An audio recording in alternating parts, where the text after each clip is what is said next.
Hi and welcome to the All Things ITSM podcast. We're coming to you from Fusion 15 in New Orleans. I'm Kirsty McGowan, I'm here with Mark Smalley. Kirsty.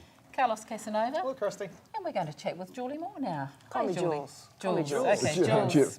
Jules. Welcome.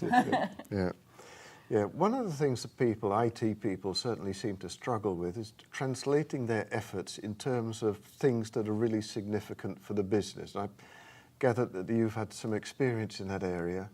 How do you approach that? You know, it's interesting because when we talk about service management, the whole philosophy behind service management is tying it to the outcomes of the business, and yet it seems to be the thing that's the most elusive for most organizations. So when the business comes and says, you know, we want this strategy, we want to engage in this way, and you know, we're making decisions within IT that aren't necessarily translating into that value or tied to those strategic objectives.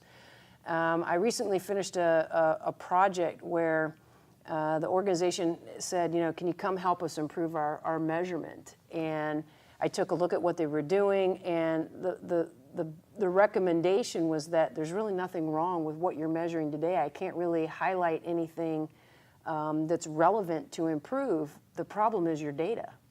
The data was so mixed and blended that, you know, when you look at from a service management perspective, what do we glean out of incident management and how does that translate into outcomes for the business or problem management or change management? If the organization is not capturing that information in a reliable way, then everything is a hypothetical. I think this is what's happening, and yeah, we can trend it over time and we can make decisions based on that. But really tying it to something that translates to value really requires data that's clean and that does tie IT to the business. So, you know, one of the major things that I talked to the organization about was, you know, better defining the processes, but also thinking about what are the decisions that we need to make and how do they relate to the business so that as you're making changes and you're improving the environment, you're then beginning to create a clean repository of data that supports that. Yeah. And then, you know, connecting it back to the business is never easy, but you at least got to start from a place where you've got decent data to launch from. Yeah, and do you see IT departments doing that in splendid isolation, or do they manage to engage their business partners to sort of work out the... I've seen that happen so much. No, it's a great question. We'll tell the business later. Yeah, no, it's a great question because I just finished, my talk here at the conference was on measurement in the cloud. And there's so little that's produced today around how to measure success with cloud services. And it's because the people that are really focused on generating measurements are the cloud providers. So they have a contract and they say, you know, this is what translates into value for us, and meaningful between our relationship.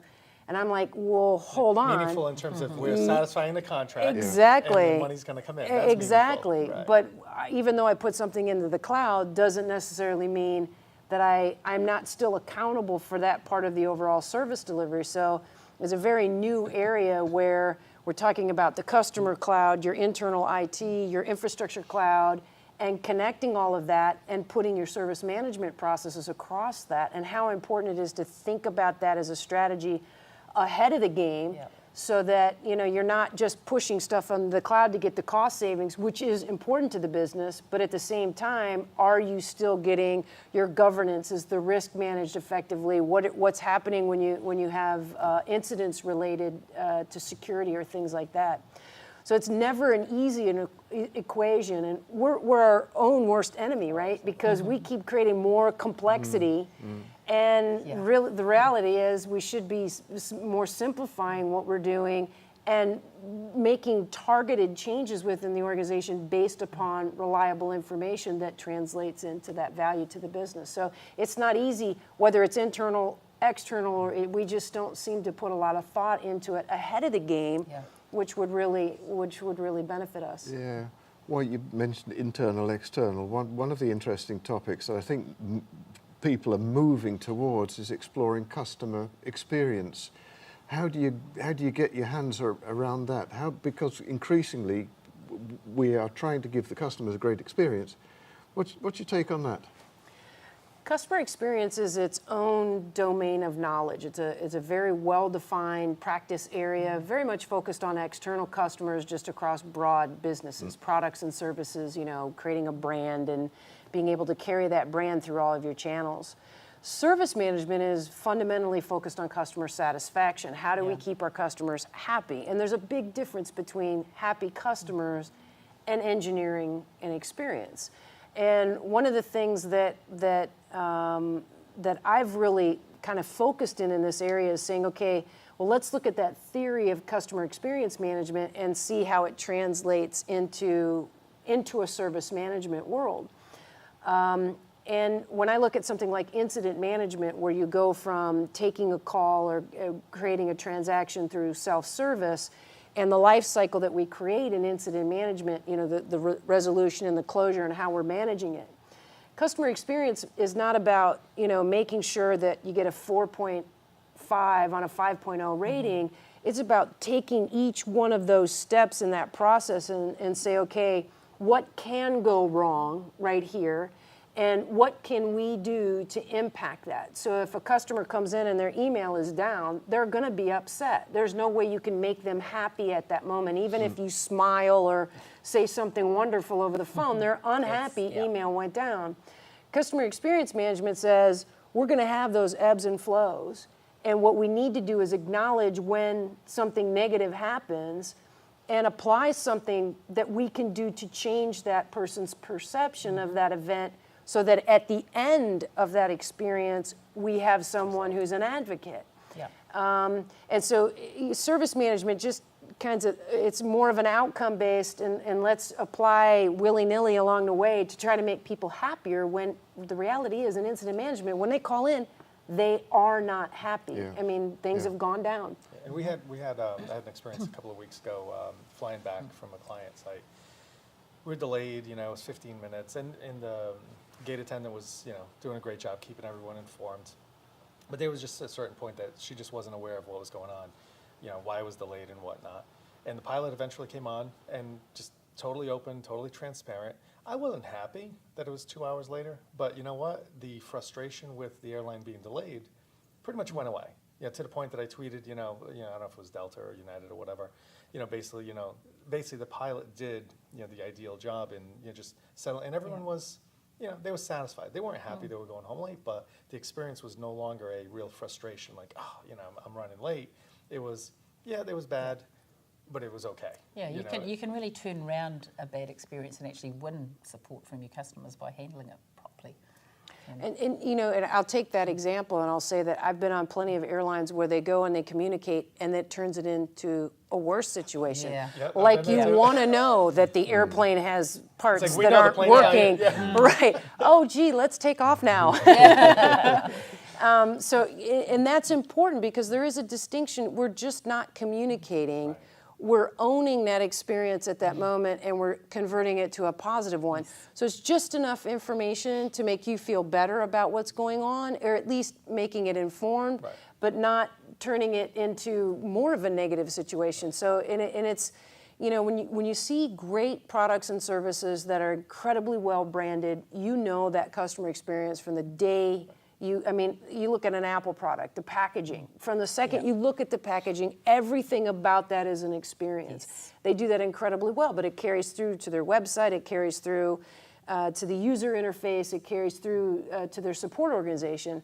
And that's what a branded experience is meant to be like. And we're a long ways away from that in service management. Oh, come on. You think? We have an opportunity, though, to really brand that experience. I think about incident management as a Band-Aid. It's what we do when things go wrong. And all too often we spend too much time trying to perfect something that is a Band-Aid. And we've got like really large SpongeBob Band-Aids that are like really cool. Band-Aid factories. But we don't really turn that around to say, what do we do to really improve the customer experience? And that means using that information and feeding it back to design and fundamentally building better products and services that don't fail in the first place. Customer experience engineering sounds like an alien discipline to most IT service management people. If you want to improve your customer experience, how would you approach that? Would you get a specialist from outside? You have to get somebody into your team? It's really, and I've put together a methodology for doing this, where you take your process map within incident management and you look at all the customer touch points and you say, okay, what can happen at this point that can be a negative influencer and what can happen as a positive influencer? And it's really, all the studies have said, your processes, your tools, everything else, the thing that makes the biggest difference in customer experience management is your people. Well-trained, incredibly, valuable people to our customers, but also to creating those positive experiences. So, when we talk about engineering the experience, it's about empowering them to do something different at one of those moments. Like I said, somebody calls, their angry email went down, they're frustrated. So empathy is the right thing to do, but it's not enough. No. What can we do? Well, we can't give them a free iPad or something like that, but there are ways for us to look at how to engineer that experience to make those, interactions as positive, but also how could we make a difference? What if I went to the desktop instead of doing this on the phone? I can clearly see that this person is well past their ability to manage that. Let me have someone come up there. You don't do it every time, but there are ways that we can empower our staff to really. They're the ones that can understand the dynamics of the situation and know when something is needed instead of the traditional process flow. In other words, an IT service management unit with a bit of guidance, like you just alluded to, could start on the journey. And you don't need special skills. All you got to do is pick up the phone one time and call the service desk, and you could be put through the ringer, and then you know exactly, okay, so here's what happened. I did an engagement over in Israel, and I asked them for a customer that really liked their services and one that really didn't. And I went through, and I sat and I listened, and I said, explain to me what happened during the experience. And they were very similar. One customer, though, said, I still like the company, I'll still do business with them. The other one said, if I could find a competitive product, I can't, but if I could, I would be gone immediately.